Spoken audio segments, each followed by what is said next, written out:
होता है ना कि ऐसा होता है, जो मैं सुन रहा था कि मेरे नाना का एक घर था, मैं बड़ा हुआ, मुझे समझ में आया कि वहाँ एक किराएदार है, अब निकल नहीं रहा है, तो कैसे निकालोगे? उस किराएदार को निकालने के लिए हमें लड़ना झगड़ना नहीं है। ये बचपन से सुनते आए, कलम की पावर सबसे बड़ी पावर होती है। इसीलिए जब बाबा साहब अकेले इस यात्रा पे चले थे तो उनको ये समझ में आ गया था, अगर मैं लड़ने जाऊंगा तो शायद 1 या 2 दिन 3 दिन से ज़्यादा लड़ाई नहीं कर पाऊंगा। हजारों की तादाद में लोग, इनको मारना होगा तो मुझे पढ़ना होगा तो मेरे लिए और मेरे समाज के लिए पढ़ना होगा, मेरे समाज के लिए पढ़ना होगा। तो फिर एक दिन ऐसा आएगा कि ये मेरे पास आएंगे कि आप ये पढ़ के बताओ लिखा क्या है, और फिर एक संविधान की रचना की जाएगी। और वो संविधान की रचना करने वाले बाबा साहब अंबेडकर को मेरा प्रणाम। जो आज भी हम जब जाते हैं ना, कहीं फंसते हैं, तो लॉयर बोलता है कि लॉ कहता है कि इसके अगेंस्ट नहीं जा सकते हो आप, तो वो लिखा तो हमारे बाबा साहब अंबेडकर ने। तो बहुत इजी है, हम सबको साथ रहना है। उनका एक नारा था, संगठन, संघर्ष और शिक्षा। हम सब शिक्षित होने चाहिए, संगठित होने चाहिए, बातों से नहीं, बातों से, तमाशों से, मनोरंजन से नहीं। जब जरूरत पड़े तो साथ में खड़ा होने वाला आदमी संगठन का निर्माण करता है, और वो हमें करना पड़ेगा। एक भिक्खू अपने समाज से जब निकलता है, सांसारिक सुखों से जब हार जाता है, तो मैंने ये चीज़ देखी है कि वो सब कुछ छोड़ देता है। उसे किसी चीज़ की मोह नहीं होती, माया नहीं होती। उसको एक चीज़ होता है कि मुझे एनलाइटनमेंट चाहिए, और उस शिक्षा को मैं कैसे अपने आने वाले बच्चों को, जो छोटे छोटे बच्चे संन्यास लेते हैं, उनको कैसे मैं दीक्षा दूं। भगवान बुद्ध ने भी कहा था, कंपैशन, लव, प्रॉस्पेरिटी, सरलता, 4 नोबल जो ट्रुथ हैं। दुख है, कारण क्या है, उस कारण से कैसे निवारण है, उसका अंत नहीं है बट उसका निवारण है। और 8 सत्य अगर हम उसको भी फॉलो करते हुए चलेंगे तो बुद्धमय तो हो ही जाना है। आज भी मैं सच बता रहा हूं, मेरे पास दुनिया के हर कोने से ईमेल आते हैं, और लॉकडाउन में काफ़ी बहुत सारे आए कि हम सुसाइड करने वाले थे। किसी ने ये आपके सीरियल के बारे में बताया।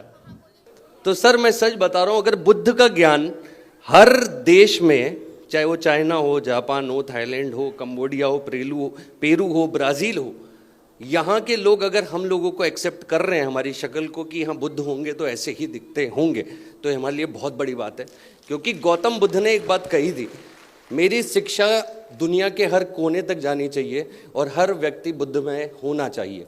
जब मैंने ये शो किया था तो मुझे नहीं पता था, क्योंकि मैं इंडियन दिखता हूँ, कि चाइना में जब मैं गया तो चाइनीज़ बुद्धा का फेस होता है, थाईलैंड में थाई वाले लोग अपने हिसाब से बनाते हैं, जापान में अलग।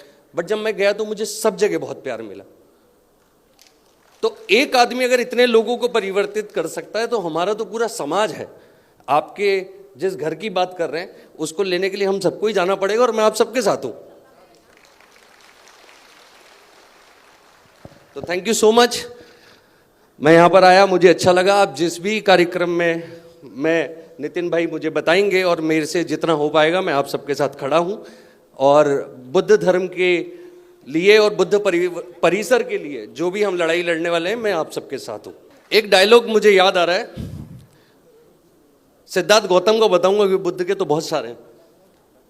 वो आते हैं घर पर, यशोधरा बोलती है, अब आपका बेटा मेरी उंगली पकड़ने लगा है, अब आप, ये भी बड़ा होगा, राजा बनेगा।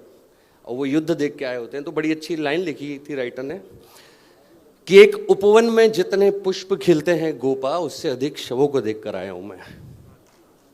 नहीं बनना मुझे राजा, नहीं चाहिए मुझे राजपाट, मुझे इन दुखों से मुक्ति का मार्ग खोजना है।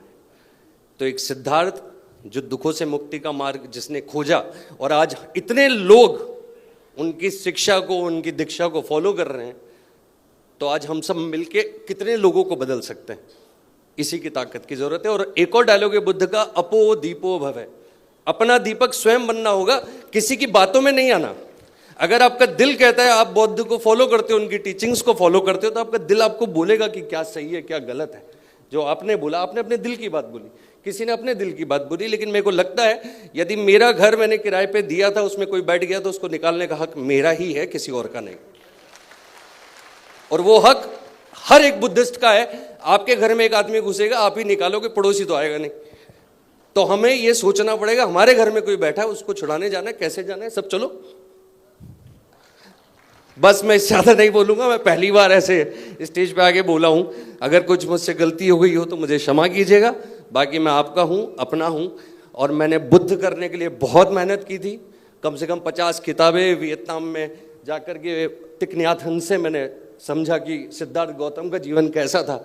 विपासना करने गया मैं 21 साल की उम्र में। 3 दिन बड़ा रोया कि कहाँ फंस गया, लेकिन चौथे दिन समझ में आया कि क्या जीवन है।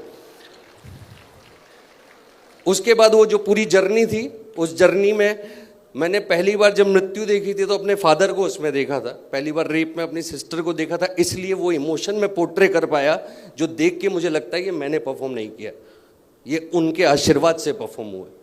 तो ये मेरा सत्य है। वो शो कैसे परफॉर्म किया मुझे नहीं पता, लेकिन हाँ, मैंने बुद्ध किया नहीं है, मैंने बुद्ध को जिया है। इसलिए मैं जो भी बात कहूंगा मन की कहूंगा, आंदोलनकारी बनकर नहीं। इसीलिए मैंने मन की बात बोली। अगर कोई मेरे घर में घुसेगा तो मेरे पास अंबेडकर साहब की किताब है, पढ़ूंगा, लॉ का नंबर निकालूंगा और उनसे लड़ूंगा और बाहर निकाल दूंगा। आज नहीं तो कल निकालूंगा पक्का। Thank you so much. नमो बुद्धाय। जय भीम, जय भीम, जय Bhim. Thank you so much. Love you everyone.